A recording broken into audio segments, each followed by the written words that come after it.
Before we start, we would like to say na may disclaimer po tayo. Wala pong financial expert dito. Ang sa atin lang po is we would like to guide everyone, the participants, on how to invest properly and what are the investment options. So as mentioned here, there is no exact formula for success. Kung meron po yan, marami na pong gumawa sa atin yan. But because the circumstances of each investment and opportunity varies. So please take all the advice here or the learnings that you will get here as an advisement lang po, at saka you have to evaluate it po with all the risks involved. Okay, so thank you for joining. So sabi ko nga, affordable and sustainable investment opportunities, and this is I brought to you in collaboration with SMBC and Century Properties po, and as mentioned earlier, we are here to give you real talk, experience sharing on the ease, kung gaano kadali po at saka kung ano yung mga advantages and opportunities of investing in high-rise properties in the Philippines. Okay, so let's start. Anong para sa inyo? Why do you attend this seminar? O ano bang message natin para sa iyo? Ang sa amin lang is SAGO, basically strategy, awareness, guidance, and opportunity. Strategy, bakit strategy? Kadalasan sa atin, meron tayong, yun nga sabi ni Miss Melissa kanina, no?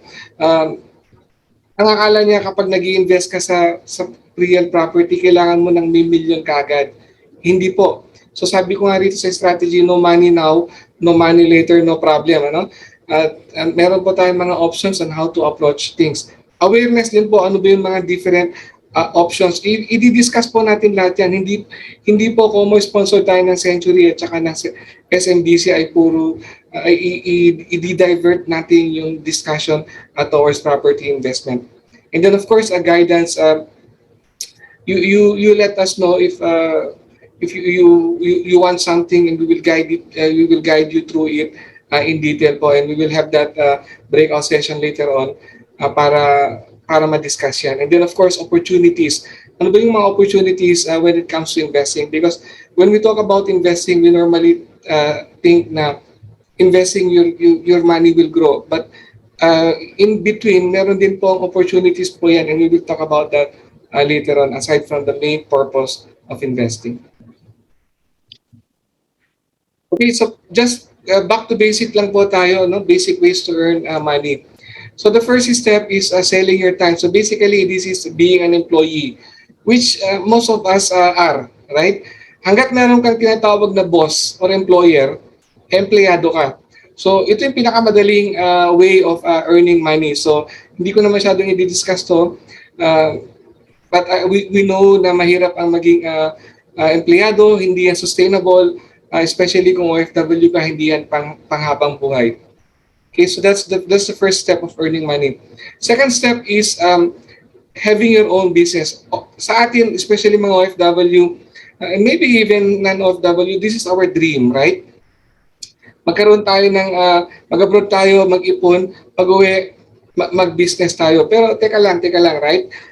Ganun ba kadali ang mag-business? Otherwise, kung ganun kadali ang mag-business, marami na sanang mag-business. And why? So for example, ang big issue sa business is you need to assess magkano ba kailangan mo mabuhay, magkano ba kailangan mong kita para mabuhay sa isang araw. So for example, ang minimum wage sa Manila is I think 575 or something like 600 pesos. So ideally, kung yun ang target mo para mabuhay ka, family of 5, kailangan may business ka, nakikita ka ng 600 pesos per day. And that's very less, 18,000 po yan per month. So anong business ang kikita ka ng ganon? So, and we know normally na kapag maliit na business, maliit na kita, maliit na puhunan, and there are risk. So yung po dapat po natin tandaan na meron po tayong business in services, in retailing, franchising, water refilling station, which is basically services pa rin po, and then healthcare, food, transport, and real estate. So sa ating mga Pilipino, especially sa mga lalaki, yung transport business ang kadalasang ginagawa ng mga lalaki kasi maglabas ng Yaris, ilinya nila sa Grab, lalamove, ayan, sila mag-drive, okay na. Pero yan po ay konting kita rin ng po dyan kasi hindi rin po yan araw-araw. Especially kung halimbawa ngayon, pandemic, right? Diba? Walang lumalabas. So, water refilling station. So, for example, ang daming water refilling station na ngayon. So, ang kailangan mo rin sa water refilling station, kailangan rin may pesto ka, ganun po. Pero kung it so happen na ang lugar mo ngayon ay nasa commercial area or nasa residential area na marami, okay na rin yung water refilling station. So marami pong option dito sa profit from own business. Pero the mere fact na dapat mong tandaan, especially kung galing ka from being a employee to a businessman is wala kang experience being a businessman. So your chances of failing as a businessman are high. Kasi hindi mo yan pinag-aralan at hindi mo yan na-experience in your professional career. So yan po ang profit from owning your business. Next po is ito pinaka-safe. Lahat po tayo may savings sa bangko. At least to be more correct, lahat po tayo may bank account. More or less may pera po tayo dyan. Alam natin na kakapiranggot ang pera na dumarating na kinikita dyan. Pero that is the most safest way of saving or having a profit, right? So andyan po, nasa screen po yung mga interest ng mga key banks. So andyan po yung kanilang, at least ito po yung mga indicative rates during the time, and you can see it's not one of them is higher than 2%, right? So kung gusto niyo pong malaman yung actual rate, you can just visit yung kanilang mga website, and then malalaman niyo po yung actual rate. So what is the problem with this? Ang problem with this po is halimbawa meron kang 100,000 today. Yung 100,000 mo today, for example, pwedeng bumili yan ng, let's say, isang sasakyan. Okay? But tomorrow, or pag tinime deposit mo yan, after 5 years, 10 years, baka hindi na makabili ng isang sasakyan yan, right? Di ba tumataas yung value kasi nung pera every time? Or for example, let's take a lower example, different example. Magkano yung halaga ng pandesal ngayon, right? 2 pesos? 2 pesos. Okay. Sa tingin mo ba yung 2 pesos mo na yan, after 5 years, yung pa rin yung halaga ng pandesal? Hindi na. Malabo, di ba? We know na hindi na yan ang halaga ng pandesal. Kasi nga, dito pumapasok yung inflation rate. So makikita mo yung inflation rate. Pilipinas, nasa more or less ang Philippines, which is the red line, nag-average siguro tayo ng mga 3%. So anong ibig sabihin po niyan? So kung yung pera mo, pinasok mo sa bangko, kumikita, best case scenario, kikita ng 2% per year. Tapos yung inflation naman, yung pagmahal ng bilihin ay tumataas ng 3% per year. So lugi. So yung pera mo, every year, 1% bumababa yung value ng pera mo. Yan naman yung kalaban ng interest sa bank. It's inflation. So not unless na meron kang interest na makukuha na, for example, 10%, isubtract mo yung inflation, then meron kang net na 7%, that is after maybe 5 or 10 years, kita ka doon. Okay? Kita ka doon. So, yun po ang bank, savings sa bank. And then, maybe one of the options din po is yung mga treasury bills.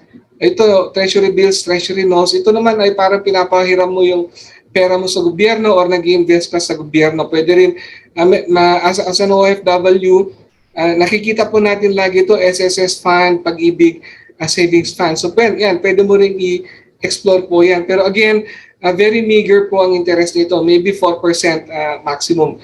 To verify, you can look at yung kanilang respective website para makita nyo yung prices po dyan. Now, ito po, ang mga funds na to, especially yung mga long-term funds, meron pong time commitment. Meaning to say, saka lang kikita yung pera mo kapag hindi mo withdraw.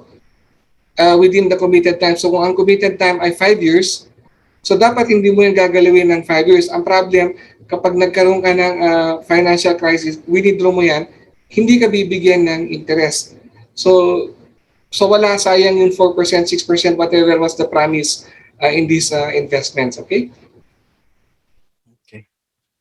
So next po is profit from investment. So ito naman po yung maganda. So when we're talking, quick 101 lang po sa investments. When we talk of investments, we talk of long term. There is no such thing as nag-invest ako for 1 year. That is hindi po investment. Ang investment po is always a long-term horizon. At least 3 years pataas po yan. Okay? At least 3 years pataas po yan. Yan ang investment. So, ibig sabihin hindi mo agad dapat mababawi yung pera mo dyan or matagal mong ilalagay yung pera mo dyan. So, that is the meaning of investment. So, meron tayong bonds. So again, as a 101 on investments, pwede kang mag-invest sa bonds. Ano ba ang bonds? Bonds is, sa madaling sabi, hindi ito si James Bond, ha? bonds is pinapautangan mo yung company or yung government na nag-i-issue ng bond. Yun. Stocks naman, ito ng Philippine Stock Exchange. So, i-discuss natin mamaya, meron akong slide para sa Philippine Stock Exchange. So, ito naman po yung mga public companies who are selling their shares in the market. So pwede mong bilhin yan. Kapag kumita sila, meron kang dividends. So dito variable po yung kita mo dyan. Pwedeng, pag kumita sila, may dividends. Kapag nulugi sila, bababa rin yung value mo. Mutual funds naman po is, mutual fund is basically, you're giving your money to a fund manager, tapos siya na yung bahalang mag-invest para sa'yo. So yun po yung tawag natin sa mutual fund. So pag meron kayong narinig na nag-invite sa inyo na mag-invest sa mutual fund, yun po ibig sabihin nun. Ibibigay mo yung pera mo sa kanila, sila ang maghahanap ng magandang investment para sa iyo. And then meron po yung tawag nating real estate. So mag-invest ka sa real estate, ibig sabihin pwedeng bumili ka ng raw land which is for industrial use or farming use, pwedeng bumili ka ng land for commercial, or kung meron ka ng land, magpatayo ka ng building, ipaupa mo yung building mo either as an apartment or as an office space, or bumili ka ng condo, or mag-invest ka sa REIT, which is a real estate investment trust. So, ang ibig sabihin po ng REIT is mag-invest ka in the case of, for example, Ayala, which is a REIT, kapag yung mga pinapaupa din ng mga office space or commercial spaces or residential spaces, depende sa kita nila, may porsyento ka ron. So, basically, parang stocks na din siya. And then, pwede ka rin mag-invest sa, ito hindi masyadong sa mga Philippines to, no? Itong commodity investment, gold, oil, sugar. So, hindi masyado nating ginagawa yan. Okay, may question ba tayo rito? So far, wala naman. Okay, thank you. Now, ito, maraming nahikayat dito, especially sa mga OFW, no? Back in the day, and this is Philippine Stock Exchange, but this could easily be cryptocurrency. Okay, ano ba pinakasikat na cryptocurrency? Bitcoin, right? Ethereum. Pinasok ko na po lahat yan. So anyway, let's talk about Philippine Stock Exchange. So in Philippine Stock Exchange, meron po tayong dalawang terminology sa Philippine Stock Exchange. Yan ay yung trader. Yung trader ay, yan yung binabantayan niya yung presyo, buy and sell ka araw-araw. Tumaas yung stock, or bumaba yung stock, buy low, sell high. So basically yun yung concept ng trader. Babantayan niya yung stock, bibili siya kapag tingin niya mababa na, sa kanya ibebenta. So ngayon ang problem naman is pag mali yung reading niya ng chart, biglang bumagsak, ipit yung pera niya. So kailangan niyang ibenta ng palugi. Now as an investor, may mga investor na nag-invest sa Philippine Stock Exchange.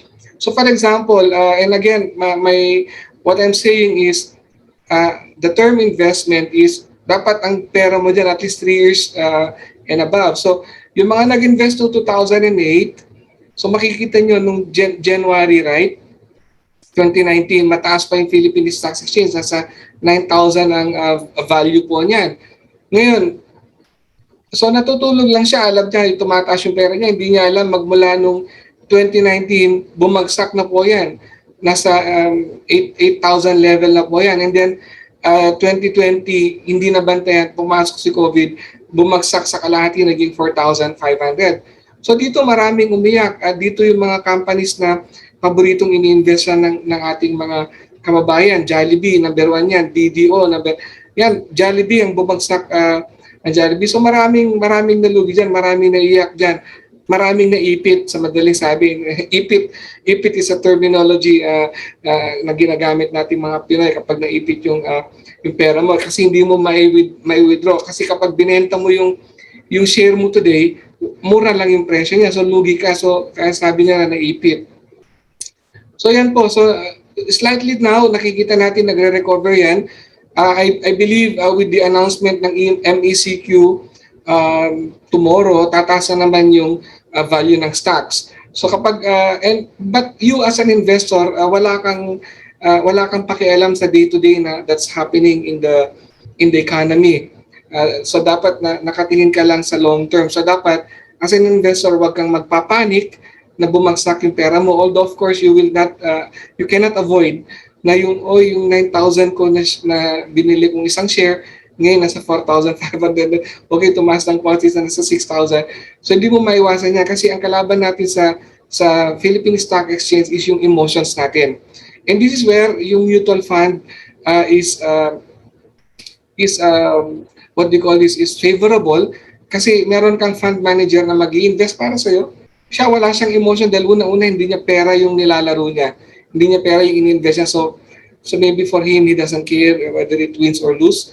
So yun naman ang risk ng fund manager. So I am pretty sure maraming funds ang nalugi with the COVID po, no? And with all the lockdowns and all of these things.